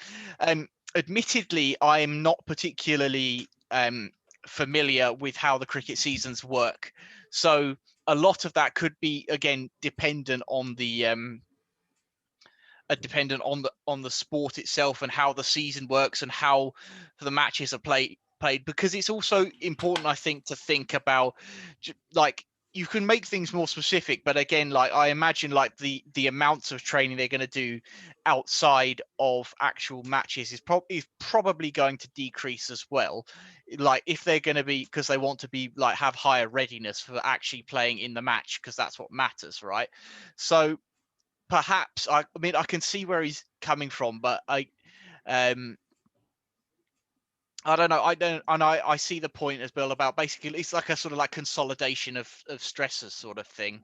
I mean, again, so perhaps in the context, you can enlighten me in a moment, but as to how the structure of a cricket season works and the frequency with which you play matches, like matters, and like it might be the case that if you're playing matches with quite a high frequency whilst you're in season, then that in itself is enough specific practice itself to carry you between matches throughout seasons, so that you may as well do something else. So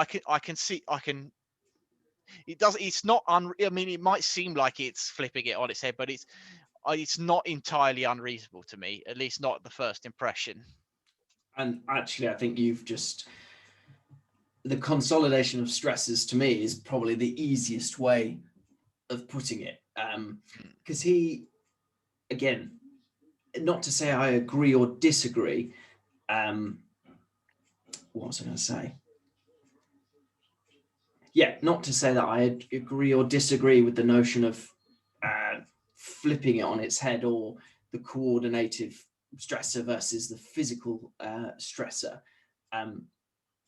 But I suppose, like you said, if you imagine this is sort of as far away from competition as possible, and you get as strong as possible, it's then right, we're now going to decrease from this point, versus if we are as strong as possible, I don't know, the day before the season starts, it now decreases from this point. I suppose the analogy I would give is it would be like if you go out and buy food in your weekly food shop, you're going to pick the stuff that goes out of date. You're going to pick the stuff that's furthest from going out of date, because then, for example, you've got more room to play with in terms of when that expires. You wouldn't go in and look like if you do what my missus tells me off for and just pick the food up willy-nilly. It's like, oh shit, it's out of date tomorrow versus it's out of date in a couple of weeks or whatever. I mean, I see that logic, but also like you could consider as well that as long as like being as strong as possible at the start of the season doesn't compromise the readiness for the actual sport, right? Now, yes, so that's the argument that I think your conventionalist would say, in the sense of, well, that's all well and good, but what if, for example, if we're a fast bowler, we want to reserve, I suppose, that highest motor unit recruitment side of things. We don't want to be blowing our load on that 1RM back squat. We want to be able those neural resources, which he talks about quite openly, to be used for the purposes of the sport. Yeah, no, I think that's a valid concern. I mean, I'm not even thinking about it in specifically those terms, but just generally in terms of like total training stress. That if you could, I mean, I see the idea of like being at like peak strength performance right before going into season and actually playing matches. Like that's not an unreasonable thing to think about, but like if you have to do so much training in order to get to that kind of like peak performance right before the season starts, and you've accumulated so much stress or training volume that if it's going to take, I don't know, a few matches worth of like in season time for that to actually dissipate and display itself, that maybe that sort of overlaying fatigue has like impacted your performance on a couple of matches right at the start, and then maybe that filters down into how you do over the season. And it's just, again, in the many different podcasts I've done, I'm starting to see just key themes developing, even though they're sort of expressed in different ideas or different parts of the strength and conditioning hemisphere. So, for example, when I interviewed Will yesterday, he mentioned about, in one of his articles, he mentions about when you've got a fighter who will take a year-round approach to their training versus an 8 to 12 week camp. And I thought what he's saying makes sense, because if you think, if I get a fighter and I don't know, they're fighting in 12 weeks, it's like, oh great, just when we're looking to spike your training loads in terms of having you in the fittest shape, you're also going to get beaten up in sparring. So it's like, Yeah. imagine trying to tell a fighter, oh, we need you fit because I've got these kind of runs planned for you, or these type of conditioning sessions. And then the fighter's sitting there like, no, I need to be fit because I'm sparring my hardest spars in that week. And it's like, okay, actually, we need you. I mean, it comes back to the analogy I used to love back in the day. So you don't need to box to get fit. You need to be fit to box. And so if we've already done that work so far out, then we won't need to worry. Or another analogy that I saw from a conference, and they said about boxers coming into the camp, and it said, look, is this fit camp or fat camp? Because we can't have both. I like that. But yeah, again, this chap also works with golfers, and it was interesting because I was looking at his work where he's using supramaximal eccentrics, or indeed, I don't know whether you've ever seen a Hatfield squat before. Is that the one where you're like almost like holding on to yes. Yeah. No, I have. But he basically will do 2 to 3 week blocks of that throughout the year. And basically, I have inadvertently done Hatfield squats when I fucked up on some safety bar squats before, but I'm not going to go into any further detail about that. Yeah, exactly. So he talks about, if we can keep someone strong all year round, we can just microdose. It, which is ironic because you microdose a supramaximal quality. And he says for those 2 or 3 weeks, he's like, the golfers I work with, the fighters I work with, hate the fact that they're doing this because it's so freaking difficult. Yeah, I bet. I mean, it's interesting. Like, I like the idea of sort of, you keep a baseline. I think maybe that's even a more productive way to think about the cricket example you give. Is you like, if you're building like your baseline higher more than anything else, rather than like being sort of like peaked right at the start of the season. Like if you build up so that your baseline is higher, then you have a longer basically the length of how far it will go on the decay curve is further out, so it lasts you longer, sort of thing.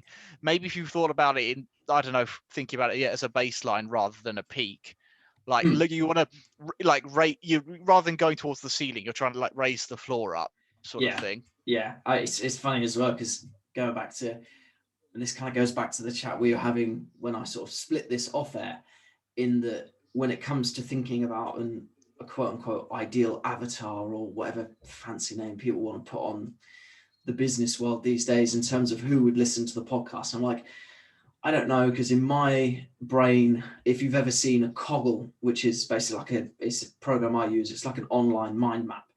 Like that's how my brain is wired, in the sense of this links to this, links to this, links to this.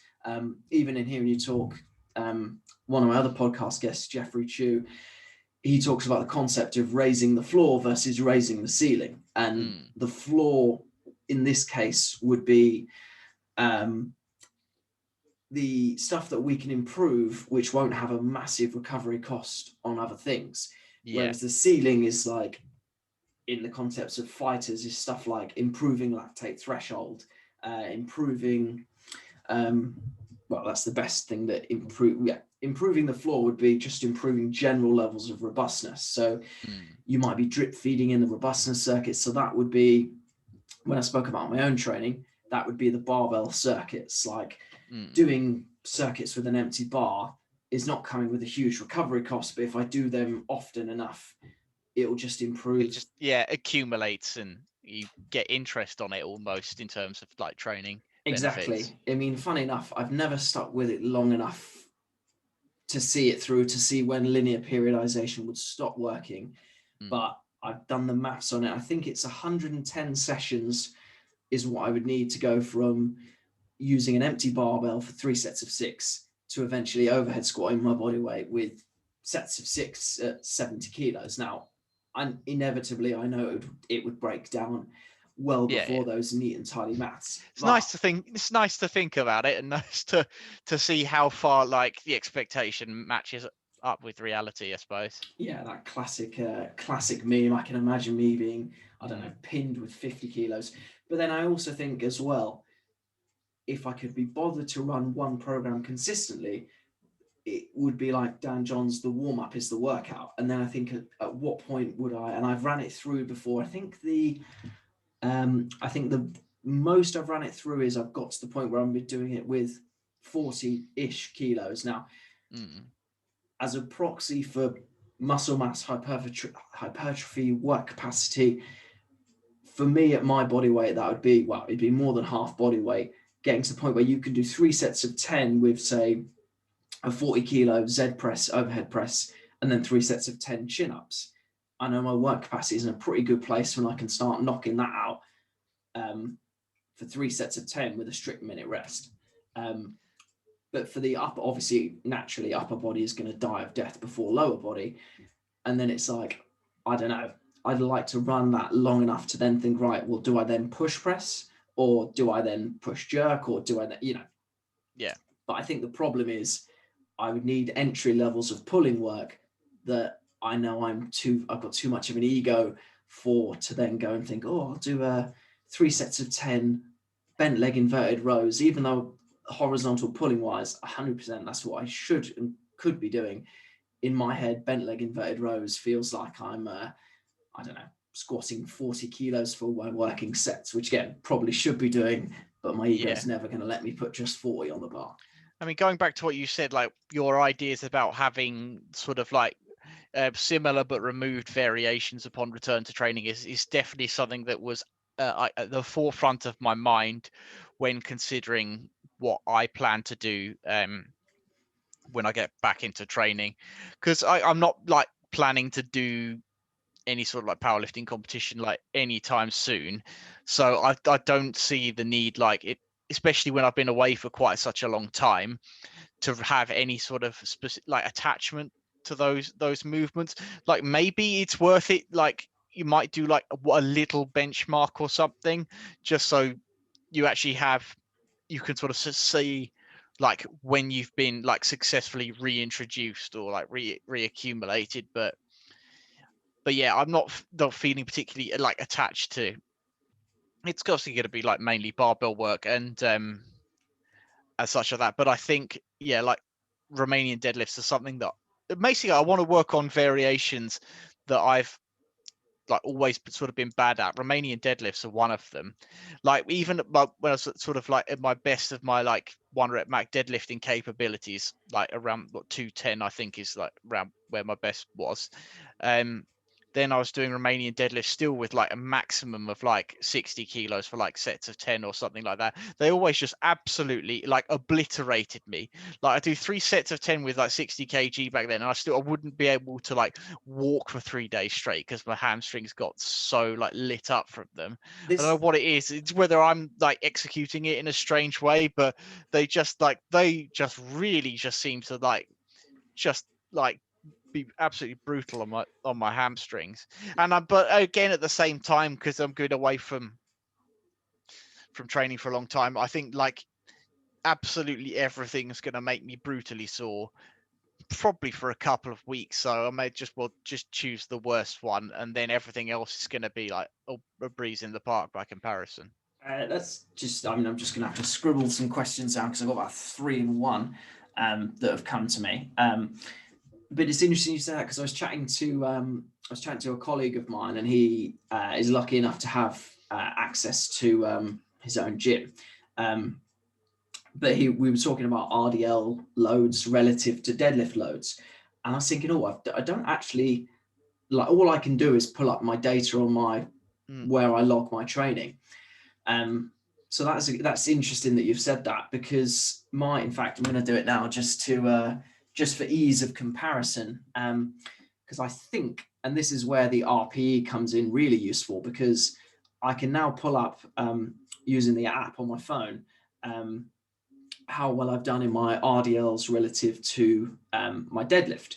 But then, of course, if you've never hit a rep max, or you've got a personal best but not a rep max, it makes comparison really difficult, because you can easily say, for example, right, well, I know I've RDL'd this much, and then you can just be like, oh, it's this as a percentage, but like, actually, is it if you've maxed out the deadlift? But really, you're not really you wouldn't really max out an RDL. It would be No. it's not the kind of exercise you do that for. But just for comparison, I mean, I think that's another reason why like I've never really pushed the load on them that hard, is because whenever I've done them as part of my training, it's always been like in the like the far out off season away from a meet, and for like higher reps, it's sort of like developmental blocks. You know, I don't think I've ever really done them like lower than like sets of 8 or something.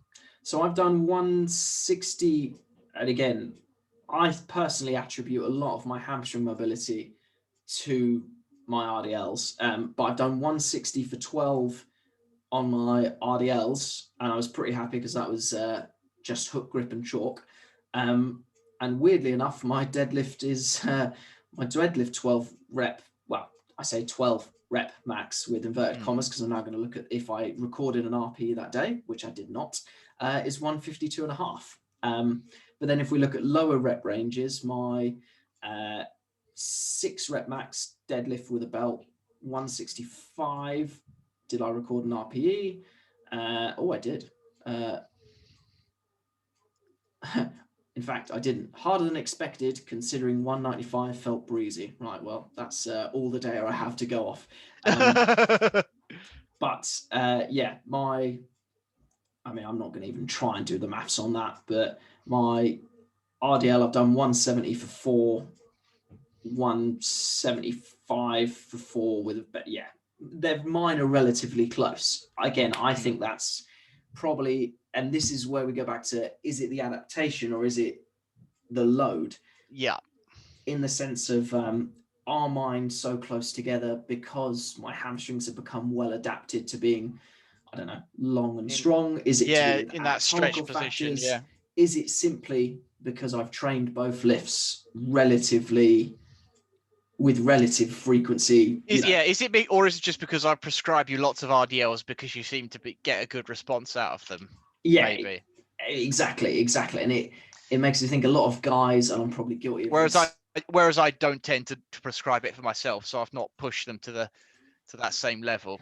Yeah, something, in fact, well, that was the first question I had jotted down, is just, and again, I hate caveated answers, but in your opinion, roughly what relationship would you hope to see, and what relationship would perhaps indicate that there's an issue, whether it's through lack of training exposure or whether it's because, I don't know, hamstrings aren't eccentrically strong enough, or I don't know, whatever.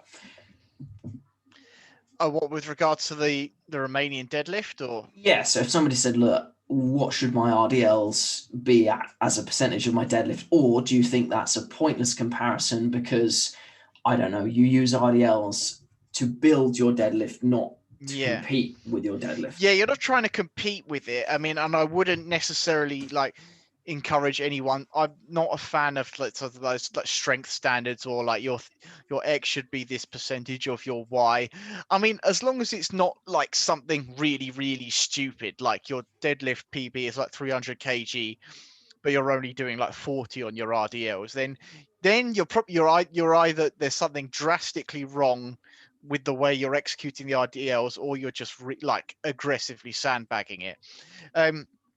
I think really, like, as long as you can see that you're like executing the like you're keeping a neutral back, you're keeping the bar close to yourself, you like the range of motion is determined by like how far you can like push your hips back, and then that's effectively like your bottom out position for that. As long as those are all executed well, and you're honestly rating your exertion or your RPE, then I don't see any real reason why you would want to have to like associate or like compare between the like conventional deadlift and the floor. Yeah, it's better, and especially I think it's harder to do that because I think they are oftentimes most productive in like higher rep sets, and then that muddies the comparison even further to your deadlift, which you are going to do typically in lower rep ranges. Yeah, and again, this is one of the reasons why I love having yourself to program for me, because in my head I think, oh, there's so many variables I could change, and in theory all of them will work because I'm so deconditioned, out of shape, whatever. Yeah. But I'm like, oh, maybe it's time to do tempo RDLs. But then also I'm like, oh, that's going to be really fucking sore on the old eccentrics. I mean, that's something I've decided I'm going to put into my for my training is when I get back into. I want to be doing some sumo deadlifting from fairly early on, but I imagine like my hips are going to be somewhat cranky from basically having been sat down in lockdown for fucking forever at this point. I think it feels like. So obviously I'm going to be starting them off with a narrow stance, but also something that I've always tended to do with my with the sumo deadlifts more than anything else is I tend to like, I don't drop them, but I tend to just put the bar down very quickly and then like reposition myself a bit and then do it again.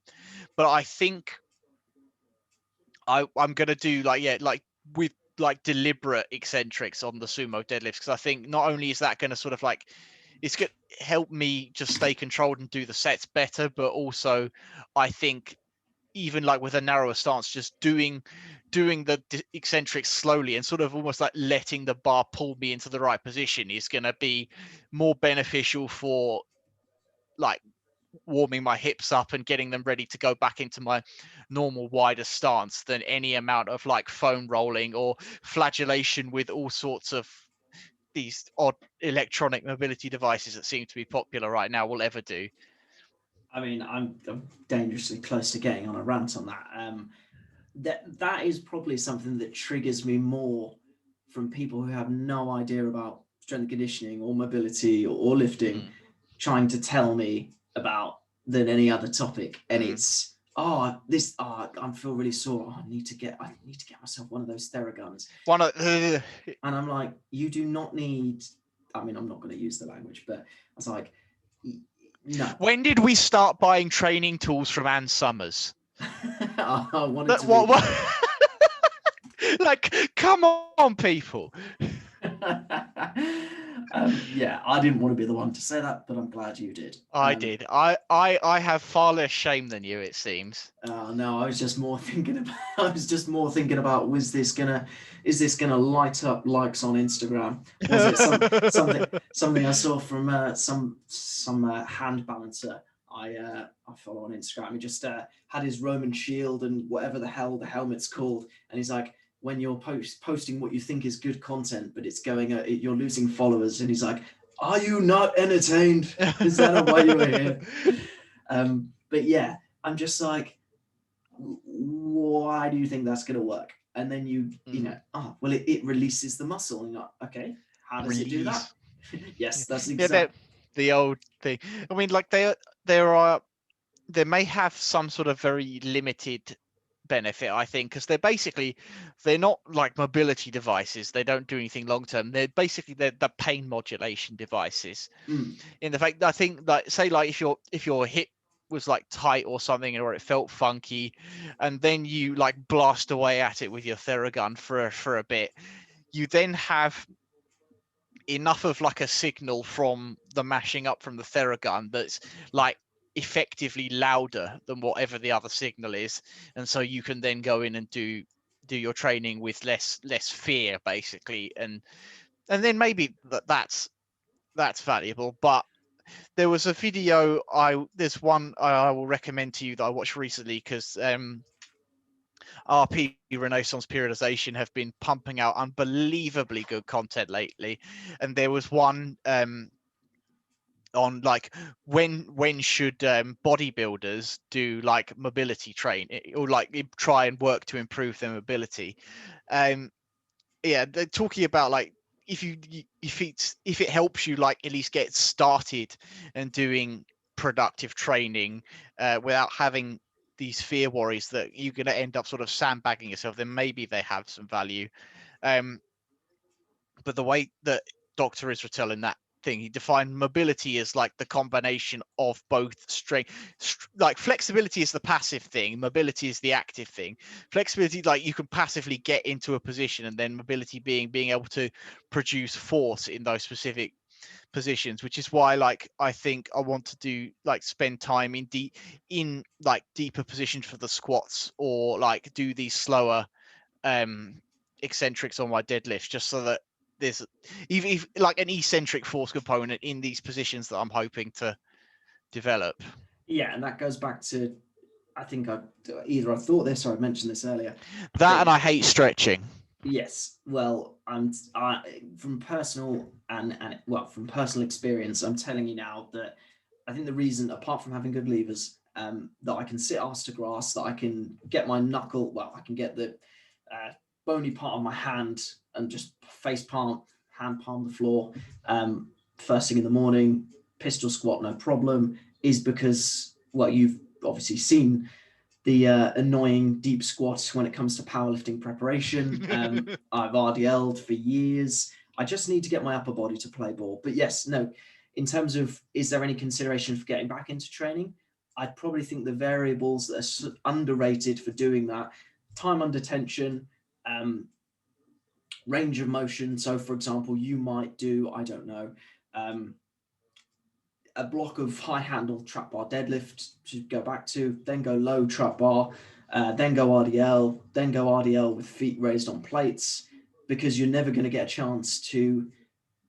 I think this is when those progressions will give you the greatest return on investment. Yeah. Whereas I think if you're already deep into your back squats, your deadlifts, your bench press, it's probably going to have limited carryover. Yeah, I think I would agree with that.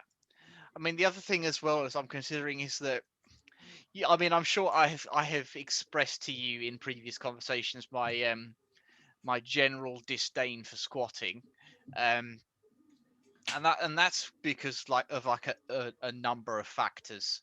I mean, the fact that they are generally, when pushed to, it seems to be when they are pushed to typical intensity and volume prescriptions in modern powerlifting programs, they tend to be what the most aggravating in terms of, I don't know, pain, and lots of general sort of aches and pains, like in particular my right knee, one of my shoulders, a little bit of the lower back. And so I'm always, because I've had like experiences with like other training layoffs from specific exercises due to pain in the past, I'm not particularly, I've not always been like wanting to do them a great deal again, because I like training more than I like powerlifting. I'm not like that attached to the squat in that way, but I know it has benefits and I do want to get better at it. But especially as like my goals aren't like explicitly powerlifting, so I don't have to, I'm not like obliged to like really drive the squat up. So I'm gonna, based on some things that I've passed your way in recent days as well, I'm just gonna focus on doing basically like really, really low RPE squatting for the foreseeable future. Because the main goal I've set for myself this year is I want to see if I can hit an all-time deadlift PB. That's what I want to do this year, like if nothing else. Well, don't keep the listeners waiting. What? What is said load? Oh, anything higher than 210. Anything higher than 210. There we are. I mean, I equally set myself, annoyingly, I set myself this goal in August last year, and I feel like time is very quickly ticking. But before August the 20th, I wanted to be as strong as I'd ever been. And now it's gone from thinking, I've got loads of time, to loads of time, yeah. The equivalent of the kid who's like, right, let's get this dissertation done. Looks like it's going to be an all-nighter. Yeah. I mean, I think I can reasonable. I think it's actually not that unreasonable, because I think it was right around the time. I mean, when I did the 210, it was like very fast and very easy, and I'd done the easiest deadlift training of my life, in the lead up to that huge PB. That like nothing was like beyond a set, like a set of 3 at 7, I think was like the hardest set of deadlifting that I'd done for like 12 weeks, and I'd gone from like 170 to this 210. So I mean, given the fact that I plan to just heavily deprioritize squatting, just because it's not really aligned with the sort of training that I want to do, because I'm not so powerlifting focused anymore, that I can reallocate a bit of that total sort of training intention, I think, rather than necessarily stress, but into pushing that one thing up. Do you have any thoughts on, and so basically the Dan John program that I'm following at the moment, or a bastardization of it, is even easier strength, which is basically high frequency, high frequency, but it's basically the rule of 10. So you never go above 10 reps. So on the easy days, it'll be 2 sets of 5. On the harder days, it'll be set of 5, add weight, set of 3, set 2. And anyway, he's consistently noticed fantastic responses to deadlift training, but has said on several podcasts, for most people, it tends not to work for squats. So my first part of the question is, based on your own experiences, have you any thoughts as to why the deadlift might respond to, I suppose, not putting the pedal to the metal in terms of what you've just described and how your deadlifts improve from no heavier than I think as well, like for that example, so what kind of training, like in this structure, what kind of training frequency would you say end up training your deadlift with? Oh, you train the deadlift. I'll pull back a little bit. So with even because I have an idea, but I need to like understand exactly what's going on with your example before I give it. So I'll read you the in fact, I'll just dip into the phone and I'll read you what a typical week would look like. Now he just abandons using the squat in this program just because he's like, it just doesn't seem to work for most people. But it's basically day one is 2 sets of 5. Again, the idea is punch the clock. You shouldn't need to warm up for these weights. No. If you feel good, go heavier. If you don't, then you don't. But you never miss a lift. So day 1, 2 sets of 5. Day 2, 2 sets of 5. Day 3, set 5, add load. Set 3, add load. Set 2. Day 4, 2 sets of 5. Day 5, 2 sets of 5. Day 6, 2 sets of 5. Correct. Glad you're paying attention. Day 7, 6 singles. And he says explicitly, this is not 6 singles to find your 1 rep max. This is 6 singles, add load each time, never miss. If there's any chance of you missing, you've done the program wrong. Day 8, 2 sets of 5. Day 9, 1 set of 10. So just come in, put whatever the hell you feel like on the bar, cruise through it, shouldn't suffer. 1 set of 10. Day 10, set 5, add weight. Set 3, add weight. Set 2. So hopefully some of that is still in your brain. But the idea is, for the most part of the week, it's 2 sets of 5. On a couple of days, you'll push it a little bit. So this is every day, like of a week. So that's a 10-day cycle. 10-day cycle. Okay. My apologies. But you just basically cycle that through 4 times over. Okay. I mean, so my main idea, there's 2 ideas I have behind why that seems to probably work better for deadlifting than the squatting. Is mostly people typically don't do the deadlift with a particularly high frequency. Now you might there's reasons that could be. I think there's just generally within lifting cultures, there's a sort of like a reverence around the deadlift that you don't do it that frequently because it's big boogeyman, big stressful kind of thing. So then if you then expose someone to something that has a much higher frequency like that, it's a very different, probably quite different for them. And I think they might be, in that sense, more likely to respond to it. That, and the fact that, as well as the fact that the deadlifts tend to be done less with like low frequencies. Like there's like to the extreme where like there are some like old school like powerlifting programs that just like don't have any deadlifting in them at all. You just like do lots of squatting and then you just turn up at the beat and do a deadlift kind of thing. But so again, there's this loading is the 2 points is like low frequency, the huge change in frequency and the fact that they're doing them with low frequency just tends to lean them towards higher loading, and that eventually, like, a lot of that sort of training stimulus basically all that training ends up having roughly the same sort of effect, and then you just repeat it bout, and it ends up not doing a great deal anymore. But then you've like changed when you do something like what you've outlined, it's like drastically sort of turned on its heads the two, like the holy tenets of deadlift training within, like, especially within like the powerlifting world. So those huge changes, I think, might be what contribute towards it working well for the deadlift.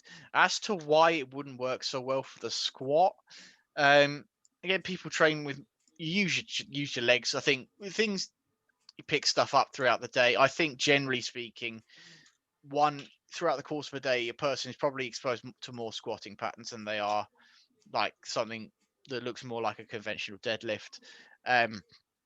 So that change in frequency and loading is not so shocking compared to what deadlift training might look like. Those are my ideas on it.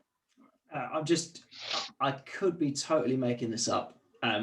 So if you've come across anything that says this or anything contrary, please let me know.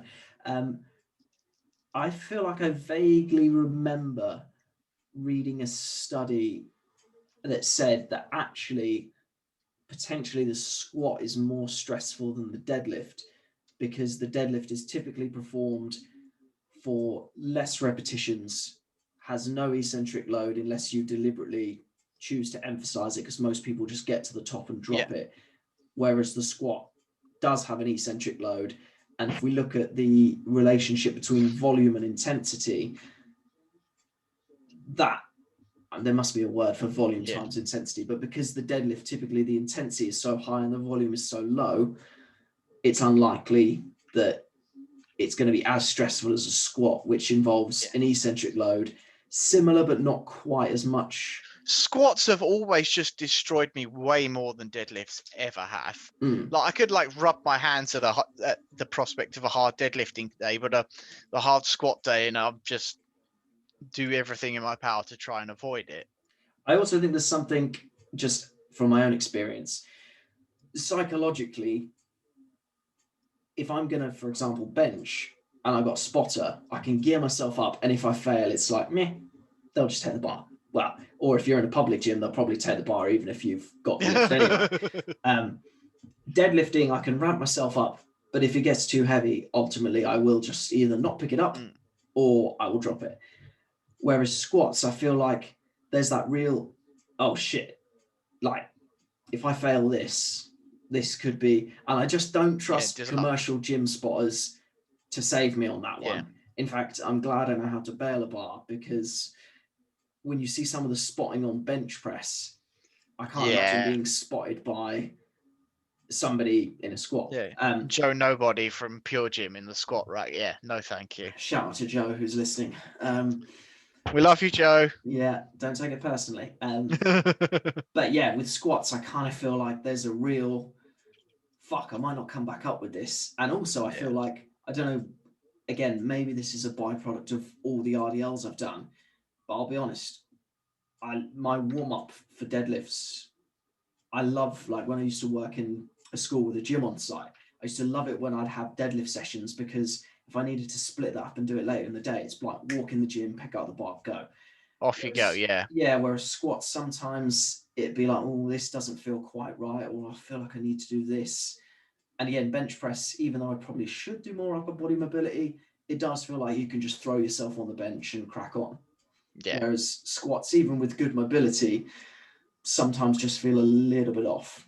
Yeah, no, I feel that. I think they'd require like the most attention when you're executing of all of them.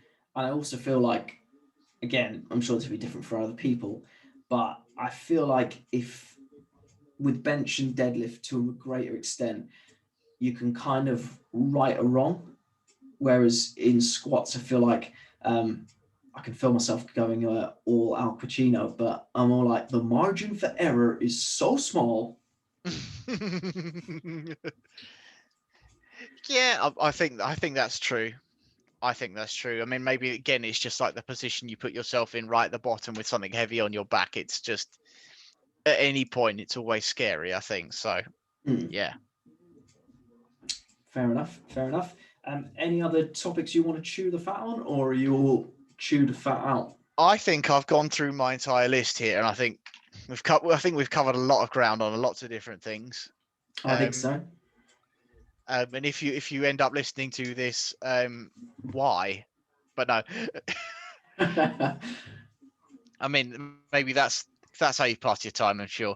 No, I think it's been a good conversation, and it's been nice to just sort of, as I'm sort of like, to say, like getting back into this stuff, just to sort of get the brain juices flowing on it again, and just sort of just sort of immerse myself in it again, so that I like get back into it and stay back into it as well. Yeah, I think I sort of suppose my final thoughts on rounding it up would be, and this is kind of me trying to talk directly to myself as much as anything, is firstly, make it easier than you think you need to make it. Yeah. Secondly, do something to keep yourself accountable.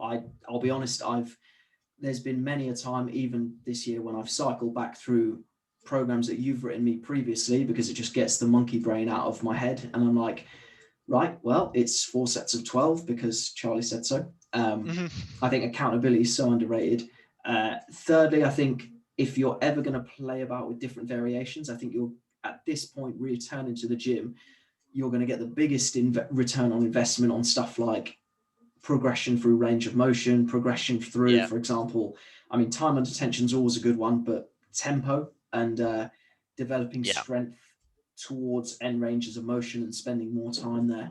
I feel like I had a final point to say. Finally, if you're getting stronger, then maybe you're more coordinated, maybe your work capacity has gone up, but at the end of the day, I'll take improvements in all capacities, like wherever they come from at the moment. I'm not in a position to be fussy about. I've just got this image in my head of Charlie Keane being homeless with a piece of cardboard car, and it's like, we'll take gains however they come. Not so far from the truth. Any final points from you, mate?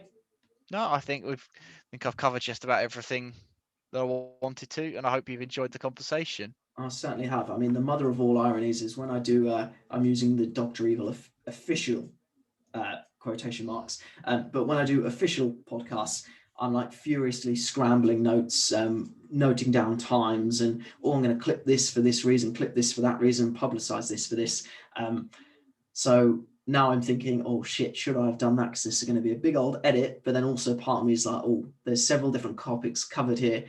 And next time we do this, I'm going to find out how to go live to make this work logistically. But I feel like there's going to be some value in here for various different reasons. I think so too.